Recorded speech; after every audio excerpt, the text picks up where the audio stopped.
The Xbox Series X offers all kinds of benefits compared with the older One X, which in its own right was a beefy wee bugger. You've now got support for 4K gameplay at a crazy smooth 120p, plus a lovely spot of ray tracing to make those visuals extra lush. But the benefits here aren't just limited to those flare-tastic graphics, because the Xbox Series X is a serious time saver too. It's a delicious combination of the powerful performance plus that insanely fast custom NVMe SSD, which means that games load considerably faster on the Xbox Series X versus the old Xbox One X. But how much of a difference does that upgraded tech actually make? How much of your limited lifespan will you actually save by no longer staring at a loading screen until your eyes completely glaze over and warm drool begins to pool around your crotch? Well, to answer that question, I put the fresh Xbox Series X up against the One X in a game speed load and test challenge jobby. And I've also fully tested out the slick new quick resume feature on the Xbox Series X, which is a serious game changer. So here's all you need to know, and for more on the latest greatest tech, please do poke subscribe and ding that notifications bell. Cheers! So the first test was actually booting up both of these games consoles. So the test ran from the very moment that the console light pinged on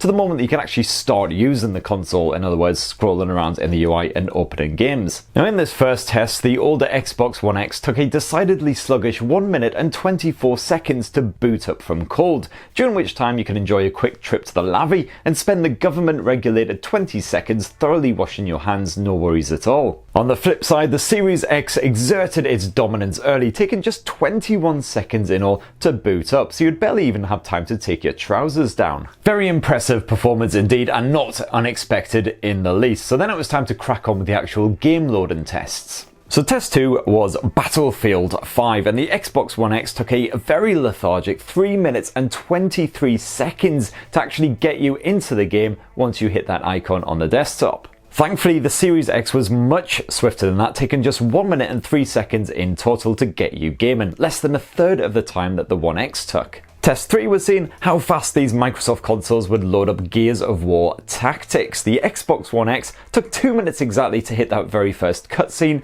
whereas the Series X reduced that right down to 1 minute and 5 seconds, almost half of the amount of time. Sticking with the Gears series, Test 4 was to see how fast Gears 5 would load up, and on the Xbox One X it took 1 minute and 35 seconds to bring up the main menu, and then a further 33 seconds on top of that to actually load the level. Now in this case, the Series X didn't actually perform much better loading up the game to that main menu. It took 1 minute 27 seconds, so a mere 8 seconds quicker than the One X. However, when it came to loading up that same level, it took just 11 seconds here, so a third of the time. Test 5 was a bit of Halo 5 action, and the Xbox One X was actually pretty swift here, taking just 1 minute and 20 seconds from selecting it to actually thrusting you into the game. Not too shabby at all. However, the Xbox Series X more than halved that time, taking just 37 seconds in total. And the final test of the evening was a tasty bit of Disneyland Adventures. And hold up, I know this might seem like a really weird choice of a game to throw into this speed test, but it's actually my daughter's favourite Xbox game. She's only 5, don't judge her too harshly. And this frickin' game is the bane of my life because the loading times are so absolutely bloody dreadful on the Xbox One X. For instance, it takes you 2 minutes just to get into the stupid game,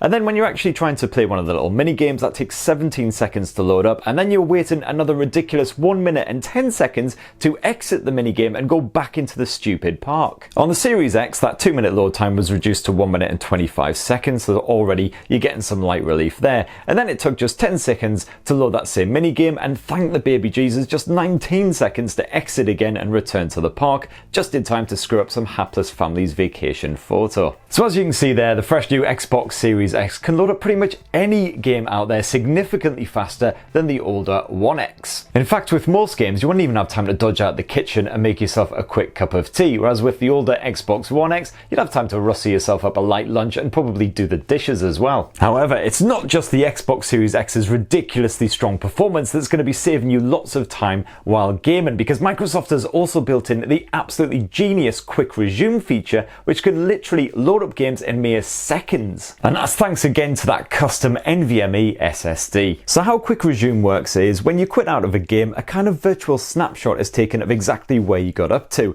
and this is then stored away on the SSD. So the next time you load up the game, it will quick resume and slap you straight back into the action. No annoying loading screens or other bollocks like that. The older Xbox One X had a similar sort of feature, but it didn't work particularly well more often than not. But on the Xbox Series X, that quick resume feature is next to flawless. And this seems to work for multiple titles simultaneously as well. I tried skipping between all of the aforementioned games on the fly, and each of them loaded up using that quick resume feature, with the exception of Dirt 5, which just doesn't seem to support it. But quick resume is definitely still a great perk for anyone who hops between lots of different titles rather than concentrating on just one or two at a time. And even over those seriously rapid Series X loads, it definitely makes a difference. So Gears 5 was ready to play in just 9 seconds, Battlefield took marginally longer, a whopping 15 seconds, and Gears Tactics was just behind that at 19 seconds. Although naturally, when you're testing these things out, there is a fluctuation of a few seconds here and there, so occasionally Gears Tactics would load up in around sort of 10 or 11 seconds instead. Sadly, there doesn't seem any way of managing the quick resume feature, certainly no way that I could find buried away in the Xbox Series X settings anywhere. But who knows, maybe some form of control will come in a future software update. But the main thing, of course, is that it works perfectly fine, and it does a bang-up job of saving you buckets of time when you're playing lots of different games. So that right there is my quick Xbox Series X versus One X speed test. Hopefully that'll show you what a big difference there is between the two